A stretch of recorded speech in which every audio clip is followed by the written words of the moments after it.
ఓం నమ శివాయ. సర్వం శివం. మీరు శివరాత్రి రోజు ఉపవాసం ఉంటారు కదా, మరి శివునికి అభిషేకం పూజలు అన్ని చేస్తారు కదా. మరి మీకు తెలుసా శివుని పూజ అసలు ఎలా చేయాలో? నేను చెప్పనా?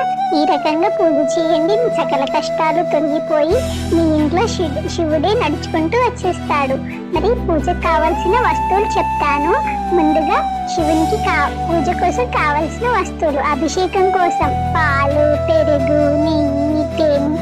వీటిని మనం పంచామృతాలు అంటాం. వీటితో పాటు పవిత్ర గంగాజలం లేకపోతే శుద్ధమైన నీరు కూడా సరిపోతుంది. మరియు పూజ కోసం బిల్వ పత్రాలు, వాటిని మనం మారేడు దళాలని కూడా అంటాము. మరియు విభూతి, చందనం, అక్షింతలు. మరి నైవేద్యం కోసం పండ్లు, కొబ్బరికాయ, పాయసం లేదా ఏదైనా తీపి పదార్థం. మరియు దీపారాధన కోసం దీపపు ప్రమిదలు, ఆవు నెయ్యి లేదా నూనె, వత్తులు, అగరబత్తులు. మరి పూజా ప్రక్రియ: ఉదయం వేళ ఏ రకంగా చేయాలి?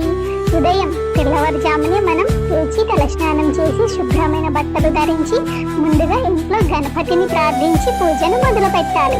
శివలింగానికి అభిషేకం చేయడం అత్యంత ముఖ్యం. అందులో ఓం నమ శివాయ అనే పంచాక్షరి మంత్రాన్ని పలుకుంటూ పాలు, నీటితో అభిషేకం చేయాలి. లింగానికి విభూది మరియు చందనంతో బొట్టు పెట్టాలి. మారేడు దళాలను, అంటే 3 ఆకులు కలిగి ఉంటాయి కదా, వాటిని మనం మారేడాకులు అంటాం, శివలింగంపై ఉంచుతూ త్రిదళం త్రిగుణకారం అనే శ్లోకం చదువుకోవాలి. మరి శివరాత్రి రోజు రాత్రి దీన్ని మనం 4 జాముల పూజ అంటాం. దీన్ని ఎలా చేస్తారో తెలుసా మీకు? మొదటి జాము అంటే సాయంత్రం 6 గంటల నుంచి 9 గంటల వరకు, ఆ టైంలో పాలతో అభిషేకం చేయాలి. రెండవ జాము అంటే 9 గంటల నుంచి 12 గంటల వరకు, దీన్ని రెండవ జాము అంటాం. అప్పుడు పెరుగుతో అభిషేకం చేయాలి. మూడవ జాము 12 గంటల నుంచి 3 గంటల వరకు నెయ్యితో అభిషేకం చేయాలి. నాలుగవ జాము అంటే 3 గంటల నుంచి 6 గంటల వరకు తేనెతో అభిషేకం చేయాలి.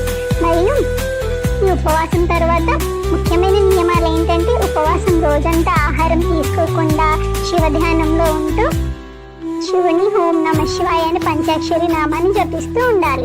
ఆరోగ్యం సహకరించిన వాళ్ళు పాలు, పండ్లు తీసుకోవచ్చు. రాత్రంతా నిద్రపోకుండా శివనామ స్మరణ చేయాలి. మరియు లింగాష్టకం లేదా శివపురాణం చదువుకోవాలి.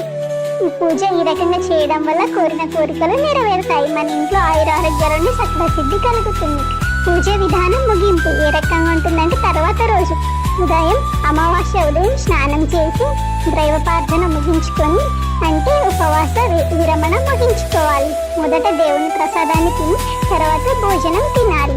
పూజలో ఎన్ని ఆడంబరాలు ఉన్నాయని ముఖ్యం కాదు, ఎంత భక్తితో చేశామన్నదే శివుడు చూస్తాడు. అందులో ఓం నమ శివాయ అనే పంచాక్షరి మంత్రాన్ని వీలైనన్ని సార్లు జపించడం వల్ల సకల శక్తులు అన్ని మన ఇంట్లో అన్ని వర్ధిల్లుతాయి. శివుని కృప కటాక్షాలు మన మీద ఉంటాయి. ఓం నమ శివాయ. శివుని నమ్ముకున్న వారికి ఏ కష్టం దరిదాపుల్లో రాకుండా ఉంటుంది. సర్వం శివం.